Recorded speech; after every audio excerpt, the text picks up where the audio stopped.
Just splitting this whole space up evenly for my letters.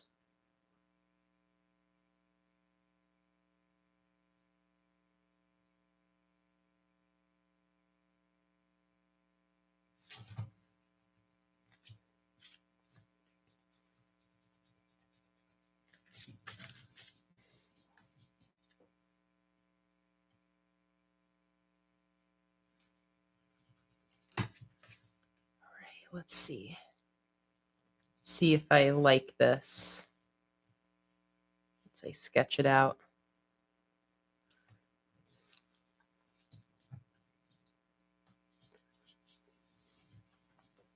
Also, I really should go wash my hands. Otherwise, I'm going to keep smearing watercolor on here. So 1 second, let me just go rinse my hands off real quick.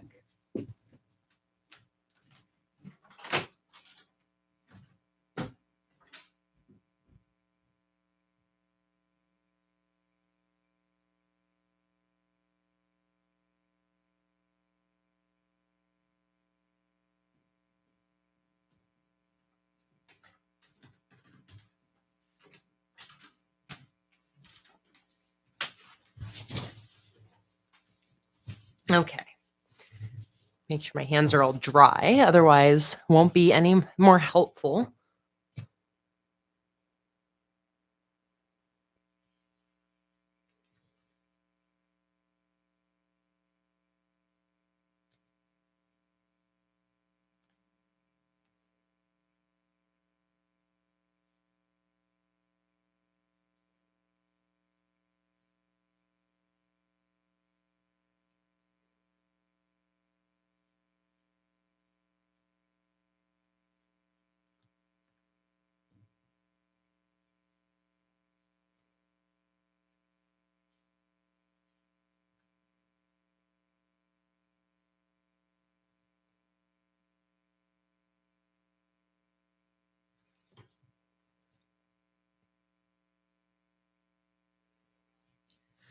All right, let's try this out. What do you guys think? Should I letter this in watercolor or just in black?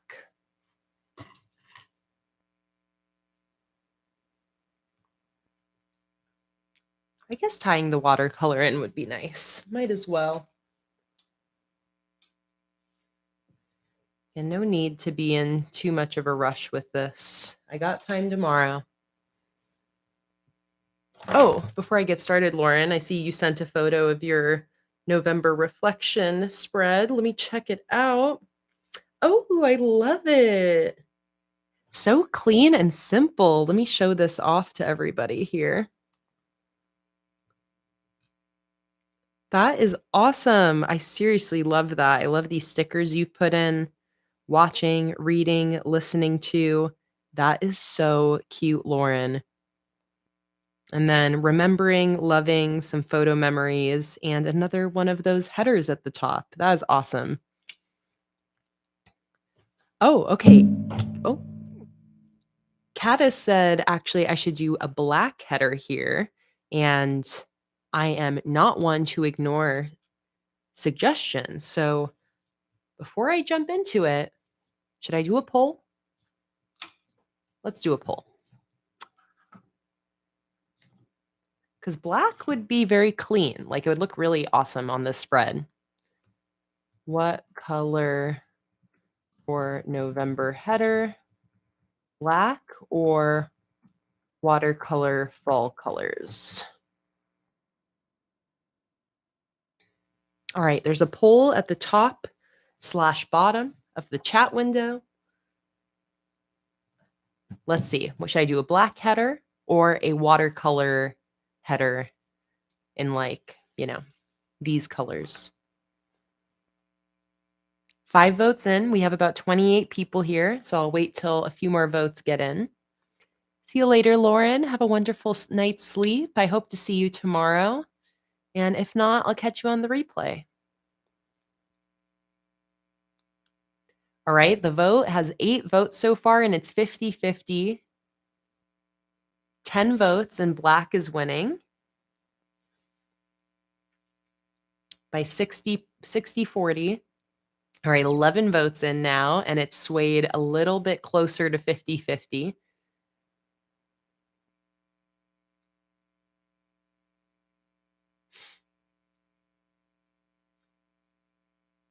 Got about 15 people that haven't voted yet. If you want to get your vote in for if you want to see a black header on this side or a colorful header with watercolor.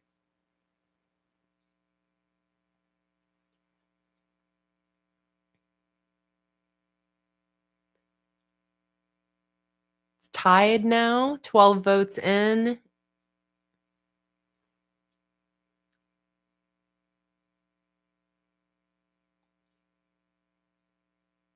Well, if it's 50-50, maybe I should just alternate the letters. Oh, no, black is winning by 1 vote.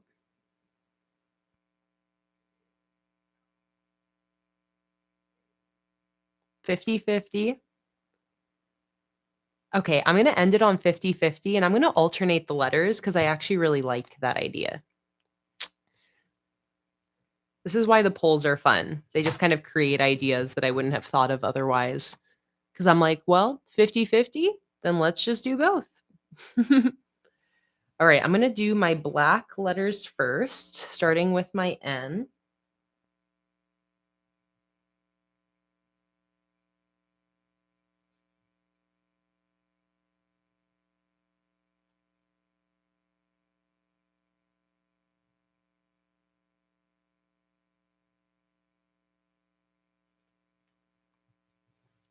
And then also, if I do these letters and like really love it, I can always do it all in black. But I like the idea of the alternating.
Okay, there's half in black.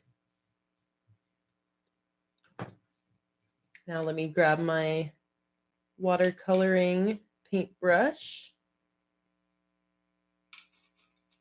which is, let's see here, I think this one. And I could even do a colored drop shadow on these and then a black drop shadow on the colored letters to like really bring it home.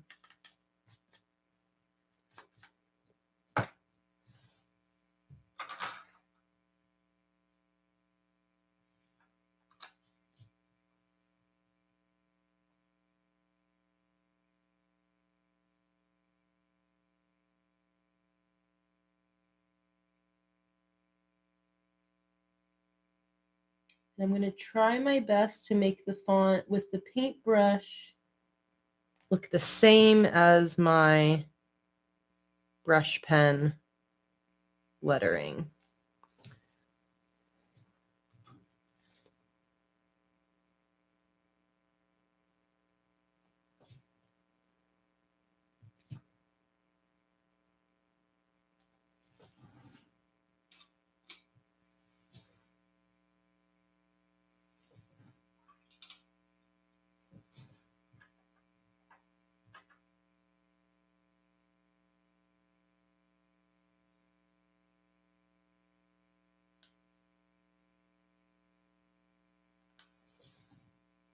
I want to see about sprinkling a little bit of an orangey color in there as well.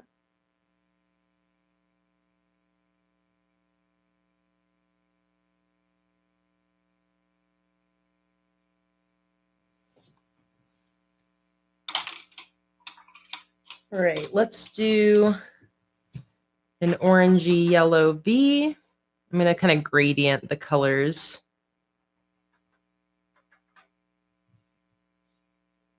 Or E, rather.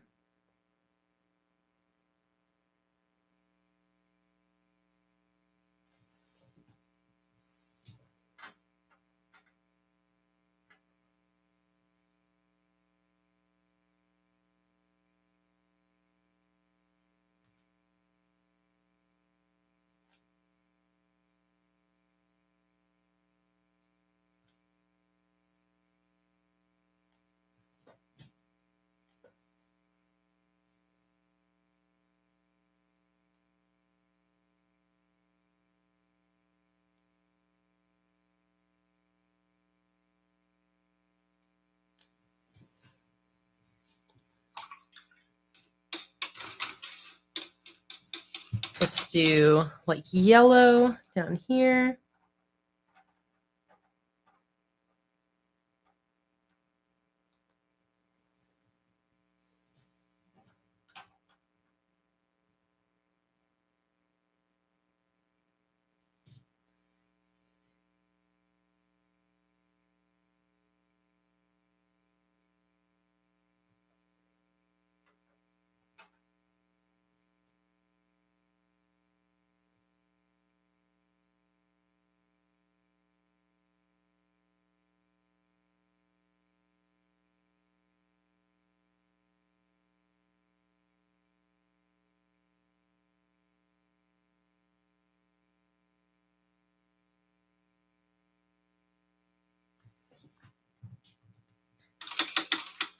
And now some green to finish it off.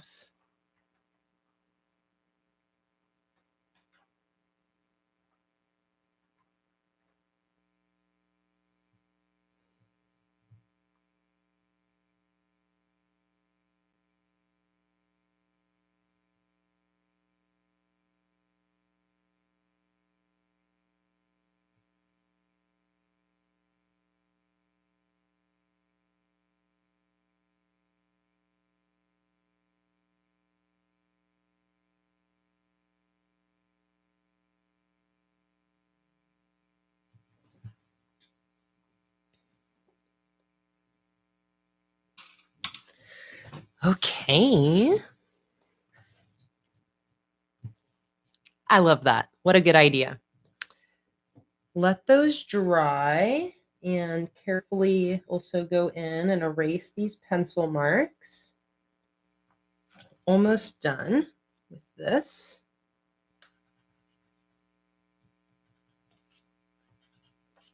And then after this, I'm going to set up my monthly mood and reflection spread, which is a pretty simple setup.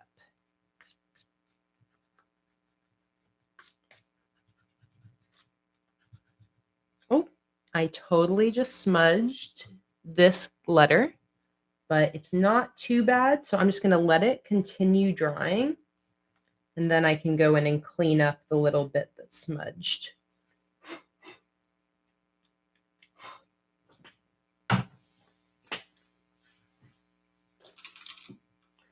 I can even start to go in already. And what I'm going to do is grab a mostly clean, dry brush, a little wet. And I'm going to start to pick up this green paint that I smudged over here. And now I think my whiteout will probably help me cover up the rest. I just smudged it to the left of this R. So if I just use my whiteout like this, I can just carve that back out. Perfect.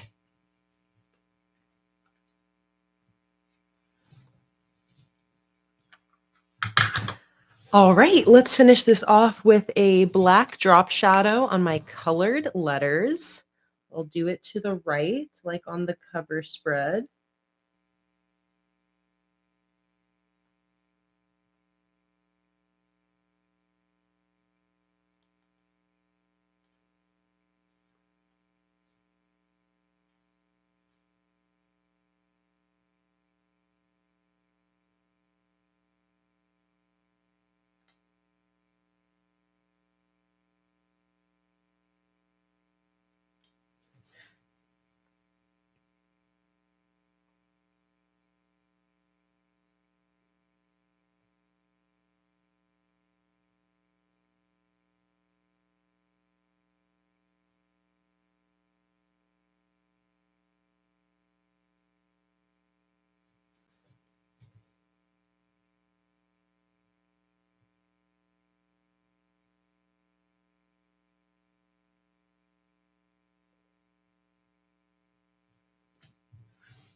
Well, thank you, Maritza. I'm so happy you're having such a good time during the stream and so exciting that you were able to be here this whole time. I know when I do these like 5-hour streams, not everybody can stay from start to finish, but I'm so happy that you were able to today and that you're learning so much. That's all I can ask for. Just having a good time, maybe learning some stuff, getting inspired. It's been so nice having you in the chat this whole time, Maritza. All right. I mean, that is looking pretty good there. I think I'll probably just fill in some of this empty space with some decoration. I wonder if these boxes would fit in here. Not perfectly.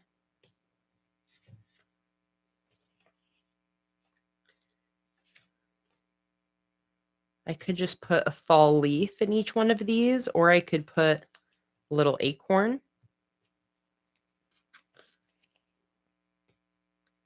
Maybe a little acorn, a little leaf, and a little acorn. And then maybe same thing up here. Hello, Monica. Oh my goodness, I'm so happy that you're able to join. I hope you're having a wonderful day. I've been going for almost 5 hours so far, but I've been just really taking my time in this setup because we've been having such a lovely time. So I have just finished my calendar spread, literally as you walk in. And I can also show you my cover spread because that is the only other thing that I've set up today. You might have already seen it over on my Instagram story, but here is my November cover spread, followed by my now completed November calendar. A very nice, like simple setup for this calendar. I love the header on the side. I love the like 3 days on this side, 4 days on this side, floating box style for this calendar, something a little different than what I've been doing recently. And just such a clean look for this. I feel like it's a nice contrast from our more maximum style or maximalist style cover spread to move on to this lovely, clean calendar spread. So, yeah, I think that that is. Oops, sorry. Let me adjust this real quick. I think that is it for this calendar. Trying to think if there's anything else to add to it, but I don't think so. Let me get my last pencil lines erased here. I was going to do a colored drop shadow on each of my letters or black letters, but I don't really think it's needed. Would it be cute though? I mean, I could just do it with some super tips to make it kind of easy. So I don't have to fuss around with the watercolor. All right, that's pretty cute and easy. I'm just going to go ahead and put a little colored drop shadow on these black letters just to tie this all together.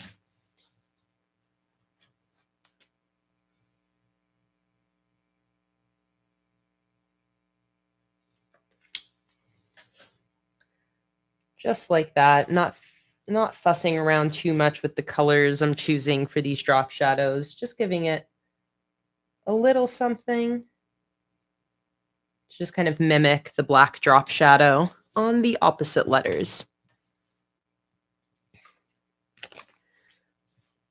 All right, there we go.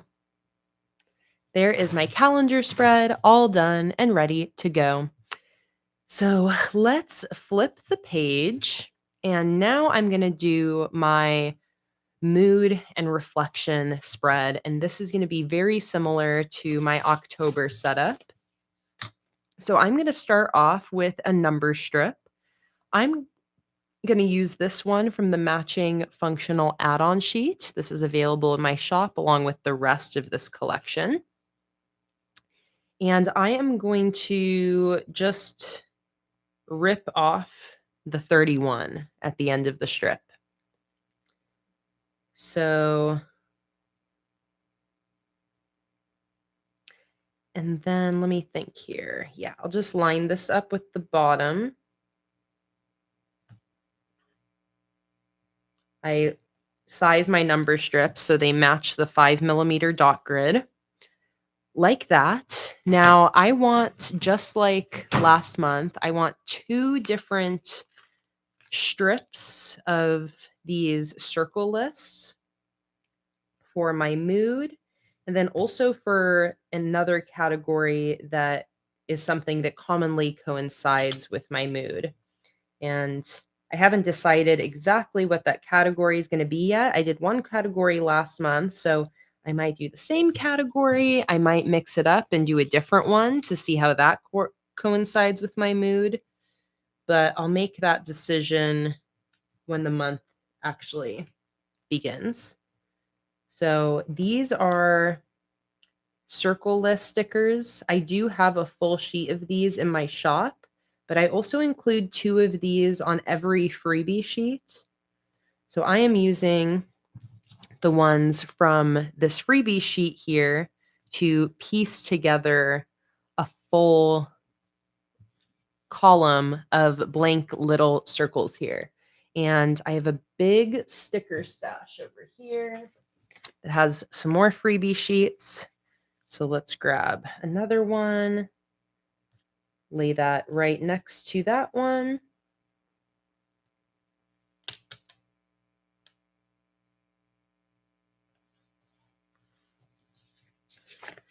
And then 1, 2, 3, 4, 5, 6, 7, 8.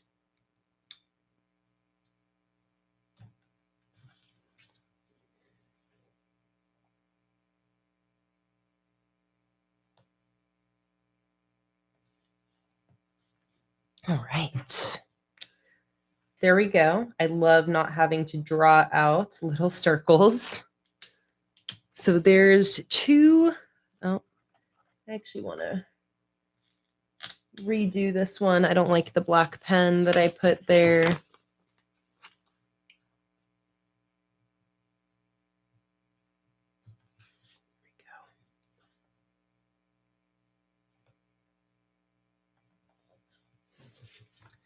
All right, so we got our 2 categories. Now I'm going to go in with a header. And this is fun because I finally get to use one of my main header sheets here. And I think I'm going to use this owl. And I'm going to stick that owl right at the top here. Like that. And then I'm going to use the other motif I can sprinkle in here too is the craft paper, which I'm keeping in mind.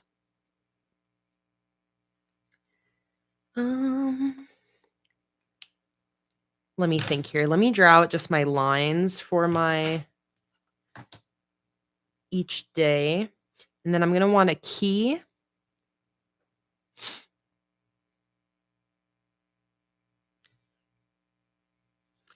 Let me remind myself of how my key ended up for my October version. Okay, a big box along the side. And I do think that worked out pretty well. So I'm going to do that same thing. What I'll do here is I'm going to grab this other owl and I'm going to put him in the bottom right corner. And then I'm going to create a box that is aligned with him. And it's going to line up with the top line of my daily sections here. All right, and this box is going to be my key, my color code for my mood and my other category. Last month, I chose colors that were not different looking enough, so I ended up having like my orange and my pink look so similar that I had to put a little dot in everything with my orange mood. So I'm going to make sure to choose colors this time that will be easily distinguishable.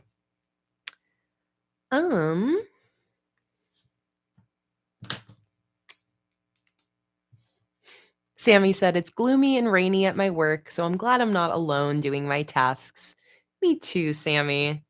I'm so glad I can keep you company a little bit while you're working on this gloomy day.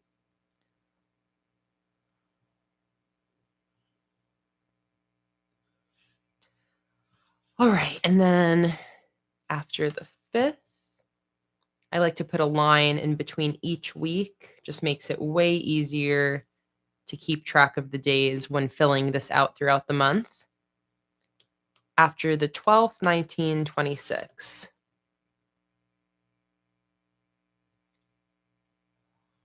12, 19,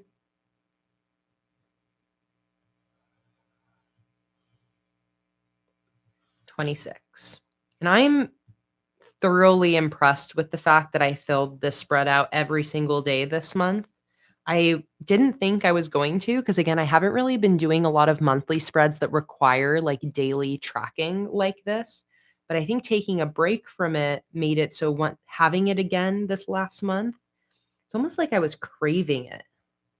I've really been enjoying sitting down with my bullet journal at the end of each day and reflecting on the day, reflecting on my mood and what happened. And just been working out really well for me this last month. So I'm excited to bring this into November and continue with all that. Okay. So this is going to be November mood and reflection. That's what I called it last month, and I think I still like the idea of that. How I just touched this pimple on my face and it hurts. Rude. Hello, Sky. Welcome in. So happy to see you today. See you later, Beck. Thanks so much for joining in. It's always such a pleasure when you're able to be here. I love having you and Monica at the same time, too. For some reason, it's like in my head, probably because you guys are Australia and New Zealand. I like think of you clumped together. So getting you and Monica in the same stream together for a few minutes was such a pleasure. So thank you for being here, Beck. I hope you have a good time with your company. Okay. Guess I'll just do some black lettering for this header. Probably going to be streaming for about another 30 minutes and then we'll be calling it a day. And a reminder that I have another live stream coming up tomorrow at 1 p.m. Pacific Daylight Time. So it'll start about 30 minutes later than today's. And that is going to be another long bullet journal stream where I'll be setting up the rest of my weeklies for November and getting everything filled out for the start of the month.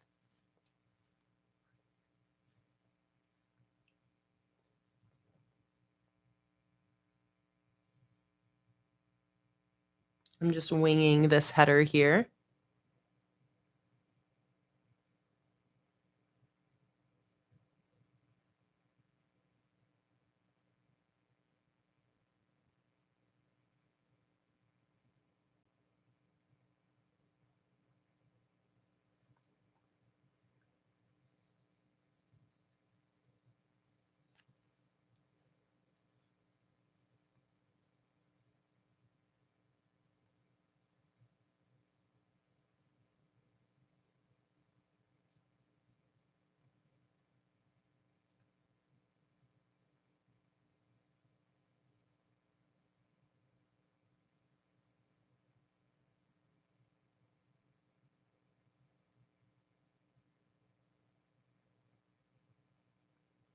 Perfect. Beautiful, simple, and clean header. And then this is going to be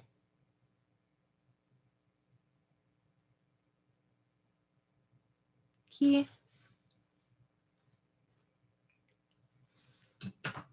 And I'm already going to go ahead and choose colors here.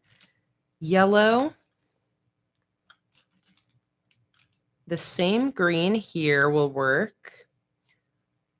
I already have a red here too. What did I use for last month's colors? I did purple, pink, orange, yellow, and the purple and pink were the ones that looked, or the orange and the pink are the ones that looked really similar. So I just want to make sure to have enough distinction here between my orange and my red. I feel like something a little bit more dramatic, like that.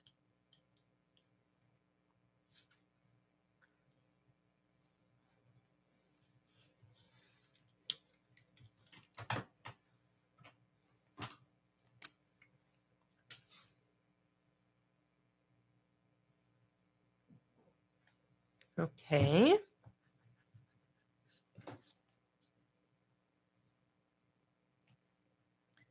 Let's do mood. I'll leave my second category blank for now until I've decided on what I'm going to do for that.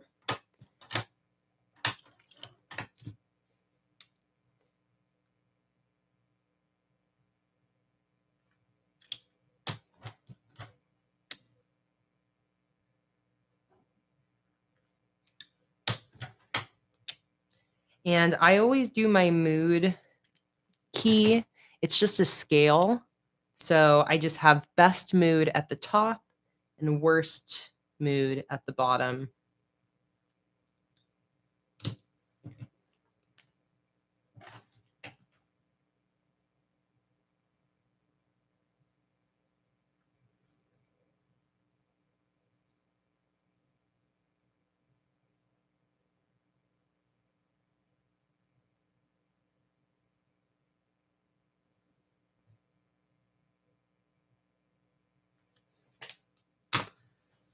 Like that.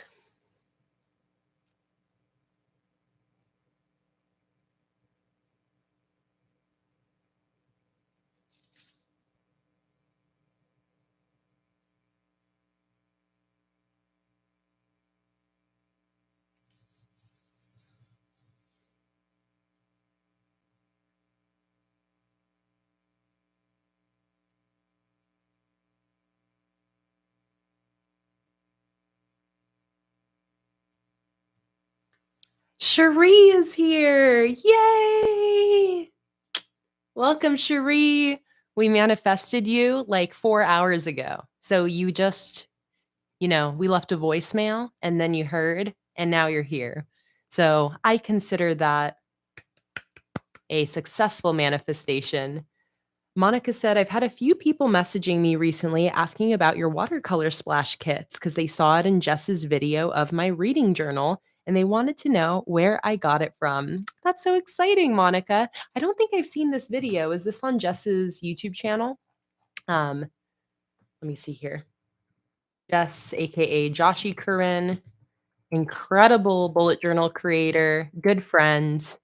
And she releases so many videos on YouTube. I can't even keep up. It's so many. Like 3 videos a week or so.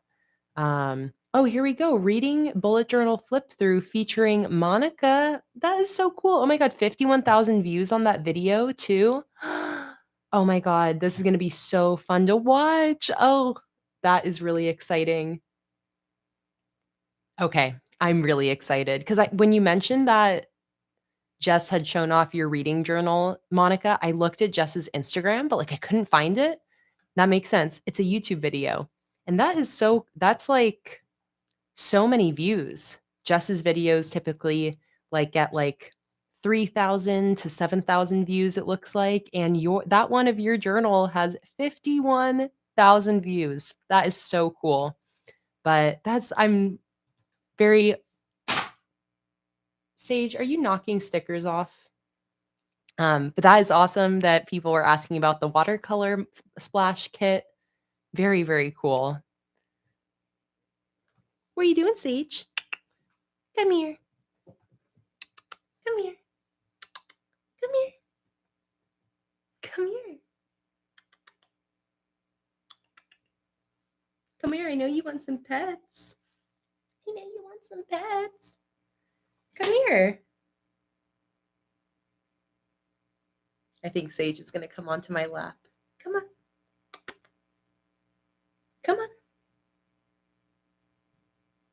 Come on. Come on, you sweetie.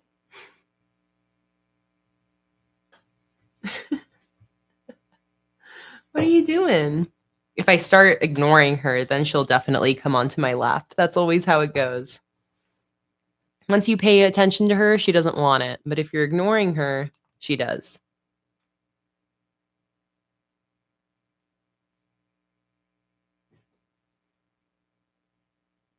Okay. Beautiful. I see a suggestion for a brown drop shadow under key. Definitely.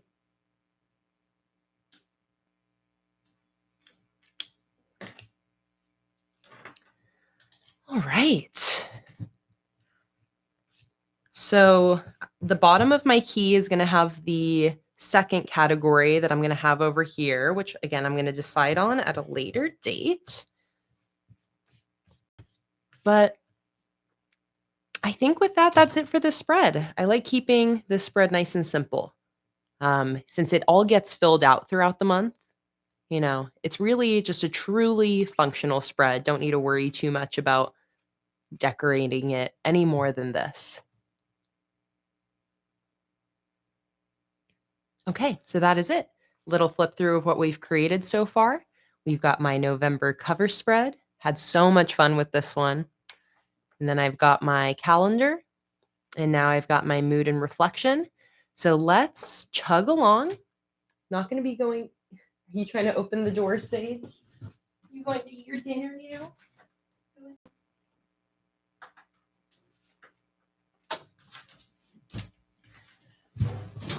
All right, so the next spread that I want to create is going to be do I want to do my live stream schedule next? Yeah, let's do my live stream schedule next. I am going to use this calendar printable here to make this super easy. This is from my $1 Patreon tier. If you are ever interested, you can always join Patreon for just $1 to try it out. It's $1 for the whole month, and then you can cancel at any time. And with that $1, you can download hundreds of printables like this. And then I could also do one of these quote pages on this side.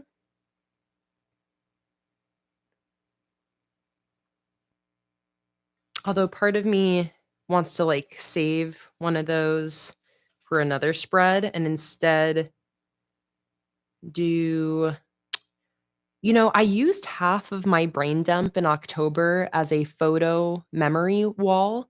So maybe I'll just have this be my photo memory wall instead. And then I'll have a full spread brain dump again. But I kind of like that idea. Shion said, "What's the sticker paper from Amazon you recommend again?" So I actually use sticker paper from onlinelabels.com. It's the only sticker paper I've ever used, and I love it. Still love it to this day. Just the like plain matte white full page labels.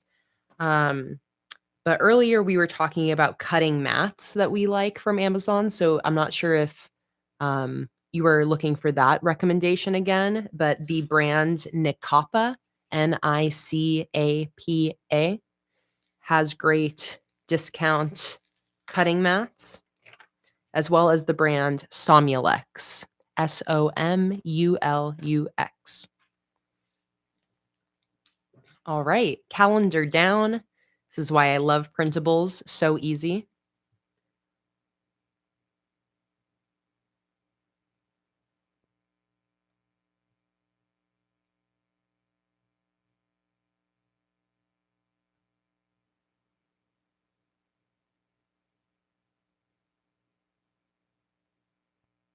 Live streams. I just need to put in some numbers.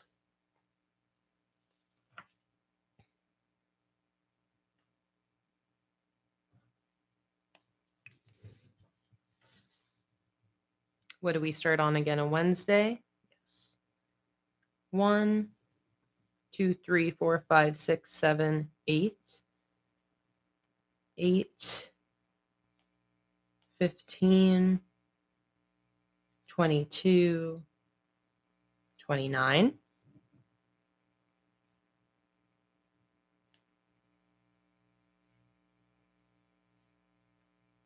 Write in these dates the old-fashioned way.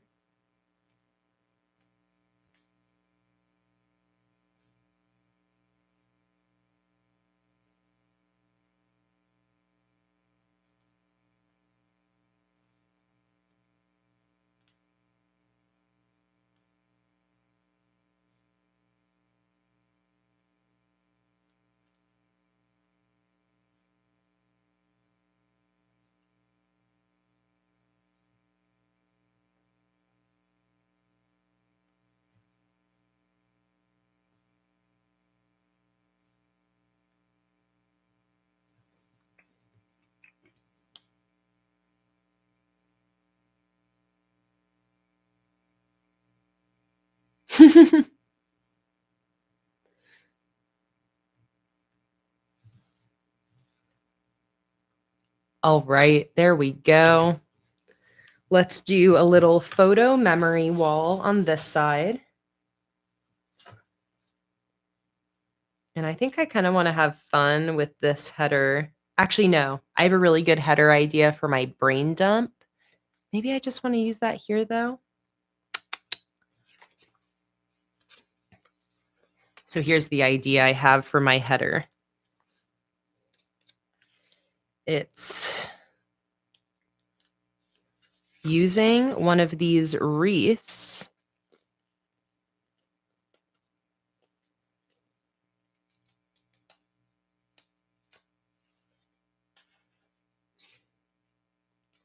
and I want to do the wreath up at the top. Where's the center of my page? Here. Like that. But then keep the sides peeled up for now. Like that. And then use this washi strip to cut through the center. I don't often do circular wreaths like this, so you know I got to jump on the chance to do something fun with it while it's here.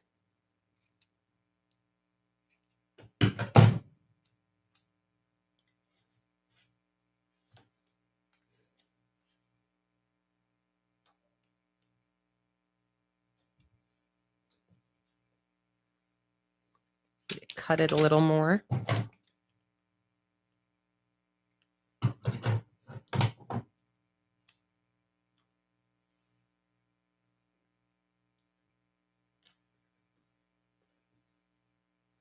Scoot it up a bit.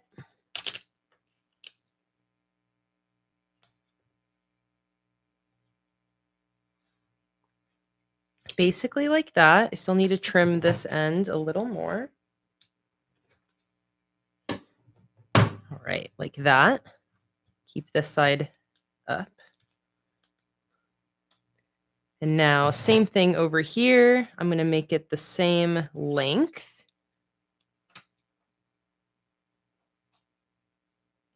Like that. And stick it over here, same spot.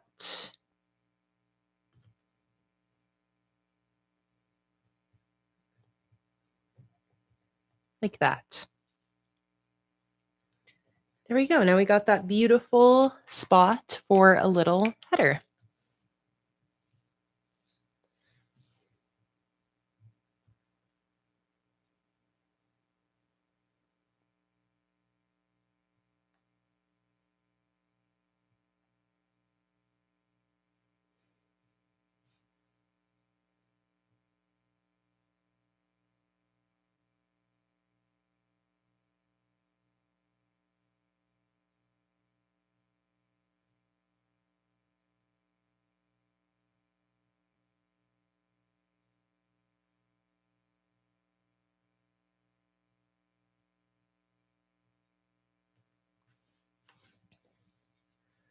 Like that.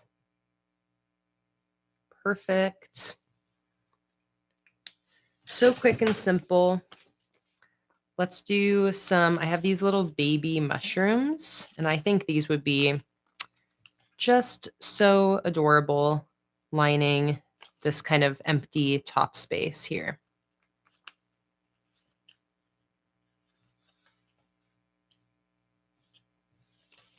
Oh man, so cute.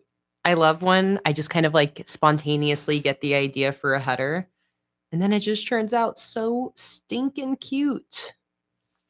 It's like these stickers were meant to be used just like this. That's how it feels.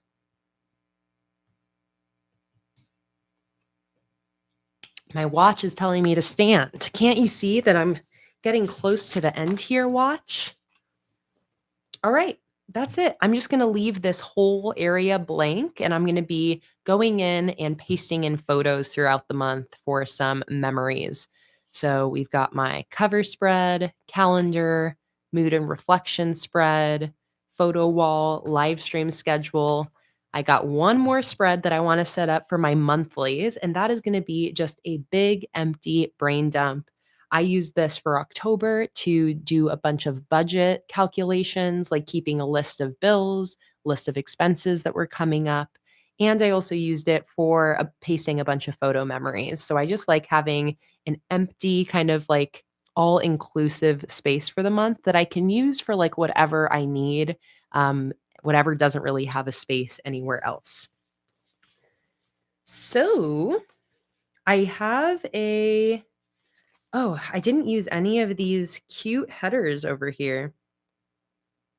Gratitude log, task list, finances, notes. I'm like, is this just giving me a reason to do a gratitude log? I mean, I did a photo memory wall. You know what? I'll save these for some weekly spreads. I can always use those on some weeklies. So what I was trying to see though is a lot of the times I have brain dump spread or brain dump headers available. Let me see if I can find one real quick. I'm going to try to end this stream in like 20 minutes. So I'm just going through this big sticker stack here to see if there's any brain dump. There is this one in green. I mean, that might work.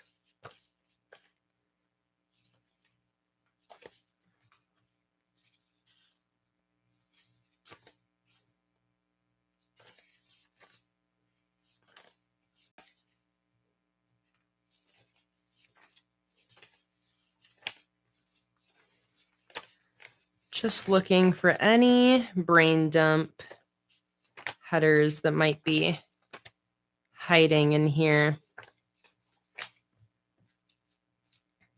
All of these stickers are available in my shop if you're interested. Here's one, brain dump. That one fits this color scheme. This is from the Woodland collection, which in the Woodland collection is one of the collections whose elements turned into this theme. So we know that that's going to match. I mean, I feel like I should just use that one.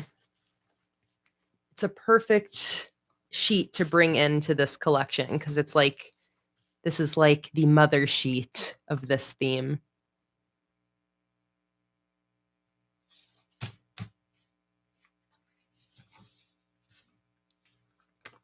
Okay, so what I want to do here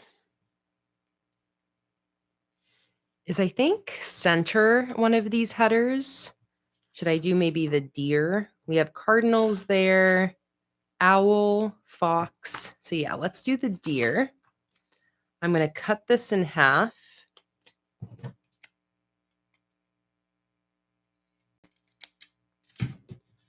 Welcome back, September. Yes, still going strong. Today's a nice, fun, long one.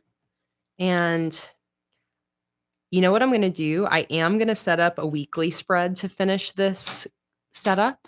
And then we'll set up the rest of my weeklies tomorrow. But I'm going to do it with one of my weekly printables. So it'll be a really fun way to show you guys how quickly you can set up a weekly spread using the weekly printables from my $5 Patreon tier. Okay, here I think I want to use these little boxes to extend this header. I deliberately made these boxes the same exact width as these headers so that you can really easily extend the scenes out. So I have these ones that are just, oh, and these ones are even symmetric. That's perfect.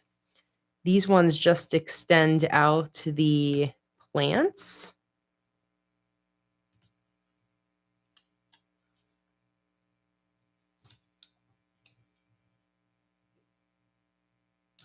Like that and that. And then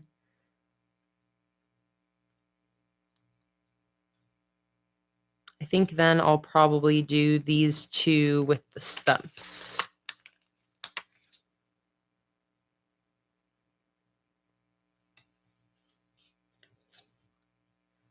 Like that.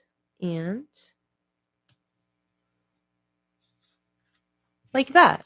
Perfect. And now I'm going to use this brain dump header from the Woodland monthly kit. Hosta Dancer said, I left to pick my sister up from work and expected y'all to be done when I got back. I know, today is the infinite, endless stream. We're going to be basically at 6 hours. But it's so much fun. So many of you hang out the entire stream too, which I think is so flippin' cool that you guys are here spending your whole Saturday with me. I just love it. I just love these streams. There we go. Brain dump. So cute. All right. I don't want to add too much else to this spread, but I think I will add a little bit of decoration along the bottom, maybe pulling these little stumps here from this Patreon only sheet.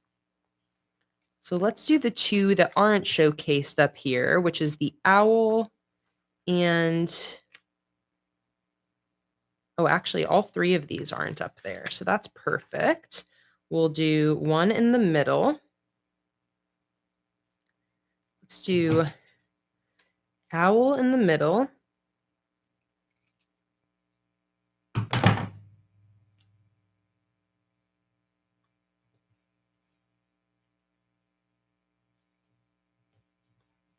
Like that.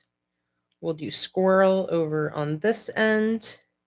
And then we'll do the mice on this end, creating like a forest floor type dealio down here. I'm also going to use some more of these mushrooms.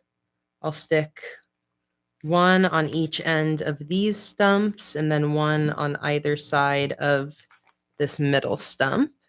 These little mushrooms are so cute and useful.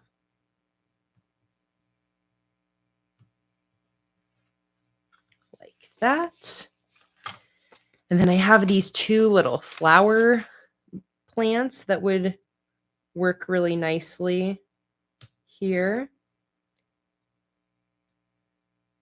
And I'm tempted to just keep building it off of the stumps.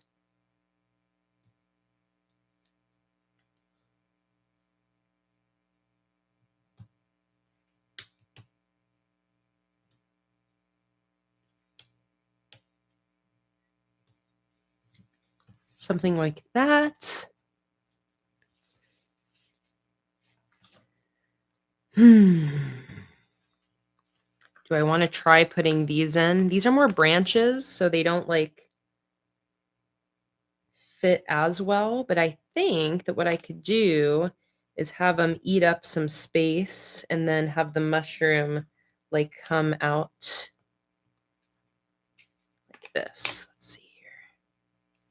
I'll actually have it go like this, and then the mushroom here.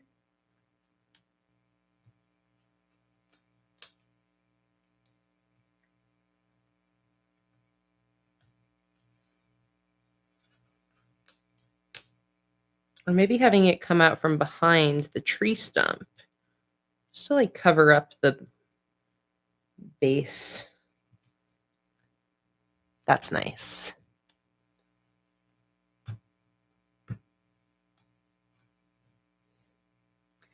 Your current bullet journal has 0.5 millimeter or 0.4 millimeter boxes, and it's kind of annoying to use. So sounds like for the next one, you'll be opting for a more traditional 5 millimeter.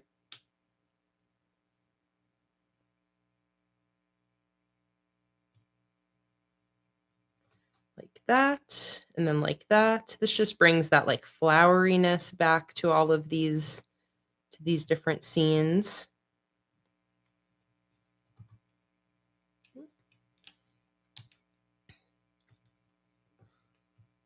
Like that. Beautiful.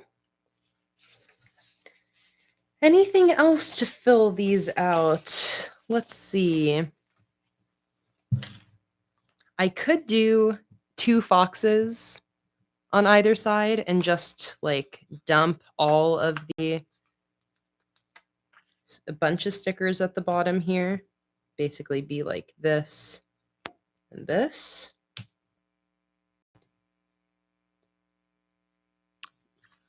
That's cute. I like it. So then I probably want to fill the rest of the space with a little falling leaf action. So maybe what I'll do is I'll scoot this over and then go like this. Scoot this over.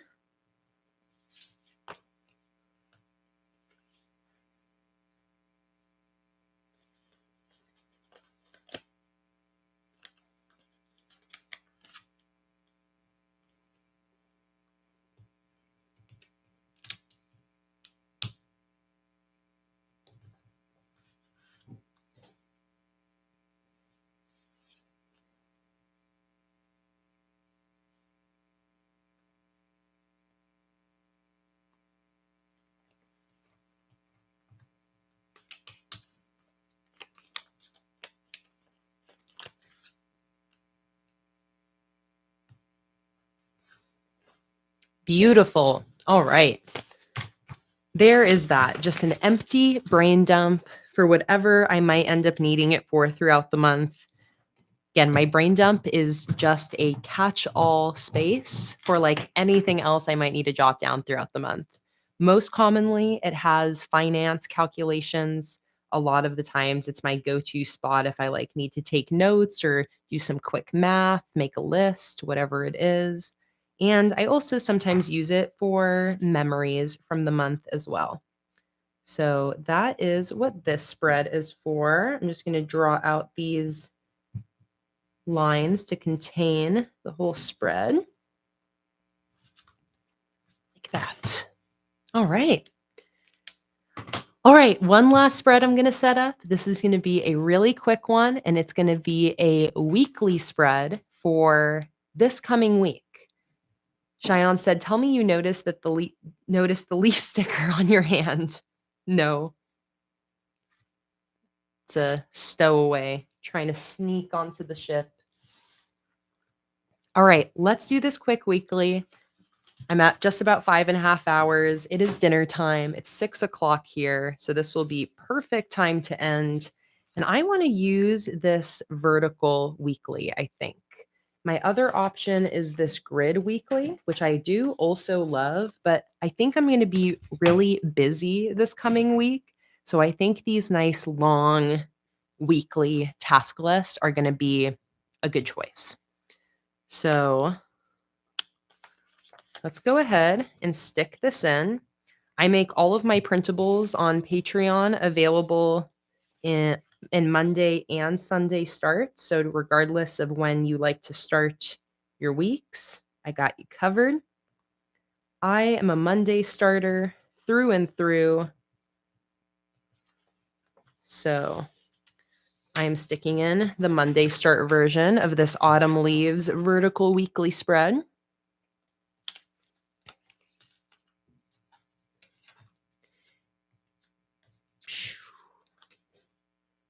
Line that up over here.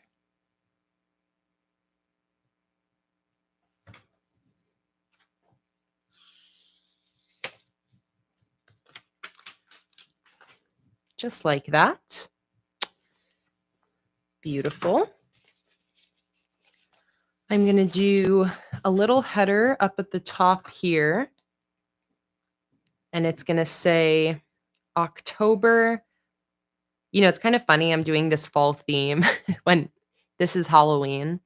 Like more traditionally, I think I would have done like a Halloween theme here. But honestly, I think just after doing my this this ghost theme for all of October, I am just ready for the fall leaves. So I'm not even going to worry about the fact that I'm doing this for Halloween week.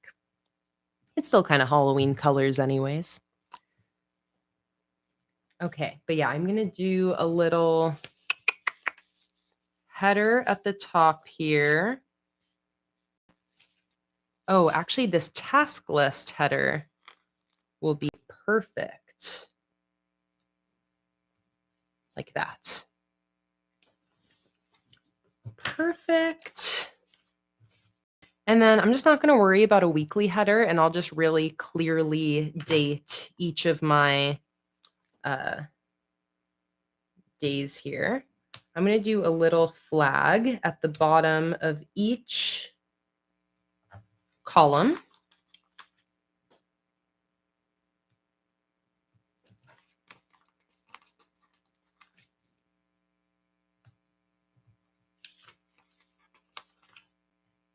This is where my dates are going to go.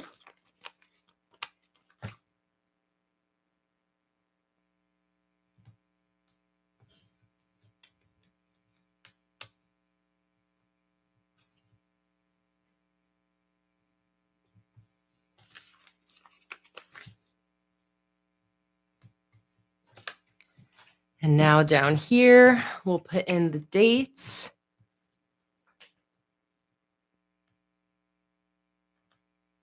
I'll start with the month on each section because we got October here. And then we go to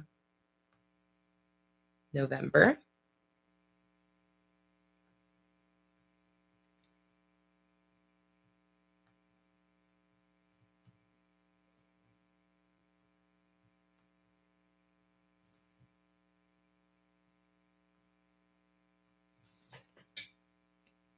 And then the number.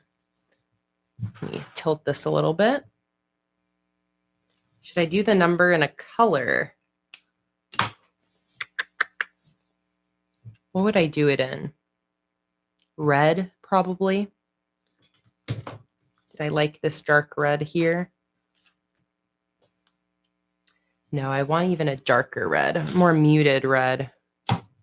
Maybe something like this. That's nice. Okay.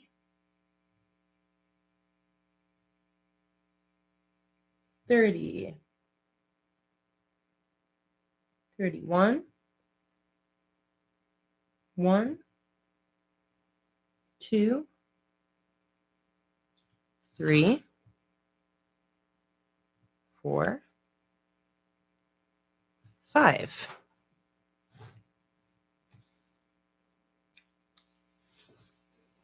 Do your Crayola pens ever dry up? Not really. I have had like 1 or 2 dry up, but I think it was because the cap wasn't on. But I've had these Crayolas many, many years and pretty much have no issues with them. And the ones that dry up, I think it's more because they get left out, or they're the ones that I use really, really consistently.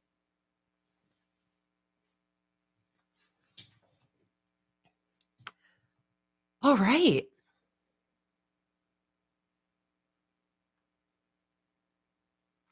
I think that with that, I am all set. So let us do a little flip through. Oh, and Shion asked, how do I store them? I store them like this. It's like just this cloth circular bag. Most of them are upright. Some of them are down. I don't like really store them too precisely, but yeah, they're just like in this floopy bag here, which I love because then I just always have that seated on my desk. All right. Let's do a flip through and see everything we set up today. Reminder again that I will be live streaming again tomorrow. It will be setting up the rest of my weeklies for all of November, as well as getting my first weekly of November and all of my monthly spreads filled out for the start of the month. So it's going to be a really another very fun stream tomorrow. And yeah, let's do a full flip through. So here is my November setup using my Autumn Nights sticker collection. It's my newest sticker collection that is up in the shop as of this morning. The monthly kit is $5, and each of the individual decorative and functional matching sheets are each $3.50. And you can use the code STICKERFAM at checkout for 15% off your entire order. So I've got my cover spread. I loved creating this. We spent many hours on this spread, but just so much fun.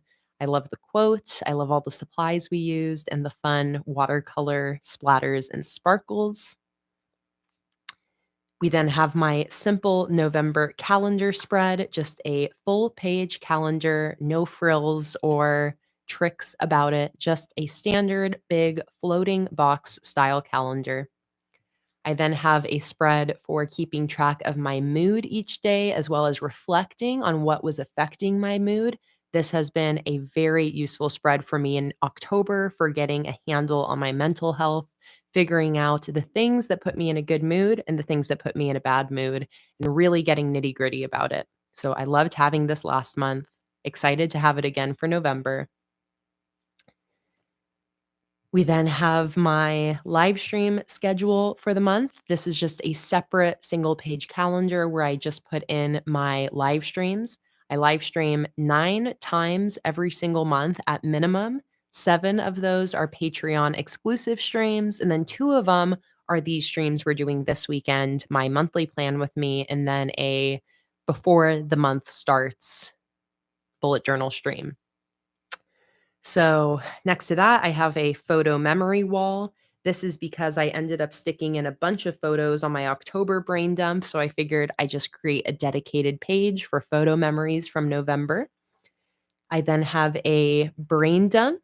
This is just an all inclusive catch all space for the month for any extra notes or really anything that doesn't have a space anywhere else. And then finally, I set up my first weekly spread for the first week of November, October 30th through November 5th. And this is just using a weekly spread printable from my Patreon available under my $3 Patreon tier. You can spend $3 to join for just 1 month. Immediately cancel if you want, but you'll have access to Patreon for the whole rest of the month. If you want to join on November 1st, that will give you the best bang for your buck. And you can download hundreds of printables just like this instantly when you join. So, super easy weekly spread. I love using these printables. I like these vertical layouts because of how much room I get each day. So, this is going to work really awesome for this really busy start to the month week, which is always a jam-packed week for me. And that is it. Tomorrow, we'll set up my weekly spreads for the week of November 6th, November, was it 13th, November 20th, something like that. But yeah, all the rest of my weeklies for November will be getting set up tomorrow, as well as getting everything filled out and ready for the start of the month. It is going to be a fun time. So I'm excited to see some more of you or see you guys again during tomorrow's stream.